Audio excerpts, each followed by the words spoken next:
8টি গুরুত্বপূর্ণ বিষয়াবলী। সন্তান বা যুবকদের যে মানবিক অধিকার ও আইন প্রযোজ্য, একইভাবে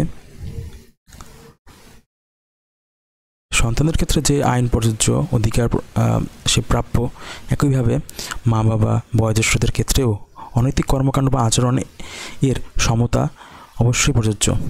অর্থাৎ অপরাধ যদি হয়, সে সন্তানের সাথে যদি কোনো অনৈতিক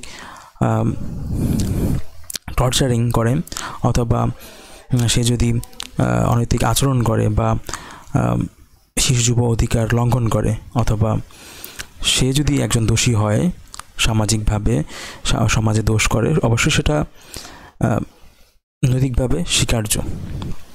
বয়োজ্যেষ্ঠদের ক্ষেত্রে অনৈতিক কর্মকাণ্ড বা আচরণ এর সমতা অবশ্যই প্রযোজ্য। এই সকল ক্ষেত্রে সামাজিক ও পারিবারিক বিরূপ প্রভাব, সমস্যা সমাধান, পারস্পরিক সহযোগিতা, সমতা, যুক্তি ও প্রজ্ঞার জন্য এবং মহাবিশ্বের সব কিছুর কল্যাণে 8টি গুরুত্বপূর্ণ বিষয়াবলী দেয়া হলো। এক হচ্ছে অক্সিলারি, অর্থাৎ কোনো পরিবেশের সহযোগী পরিস্থিতি বা সহযোগী উপাদানগুলো। ক্যাটালিস্ট হচ্ছে প্রভাবক, কোনো একটা পরিস্থিতির অবস্থার পরিবর্তন করার জন্য দায়ী। তৃতীয় হচ্ছে ইকুইলিব্রিয়াম, সমতা রক্ষার বিষয়াবলী। রিডাক্স হচ্ছে কোনো অবস্থা থেকে অবস্থায়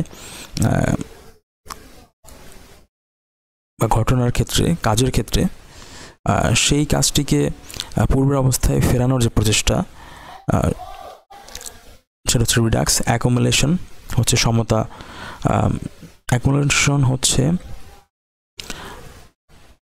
কোনো ক্ষেত্রে বা কোনো মানুষের ক্ষেত্রে বা কোনো পরিবেশের ক্ষেত্রে পজিটিভ যে সঞ্চয়টা আছে সেটা।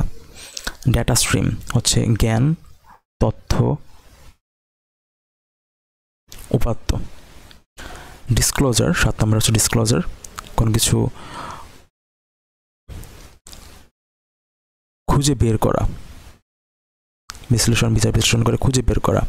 8 হচ্ছে ক্যাটালিস্ট। আচ্ছা, 8 নম্বরটা আমরা অলরেডি ক্যাটালিস্ট আমরা অলরেডি দেখেছি।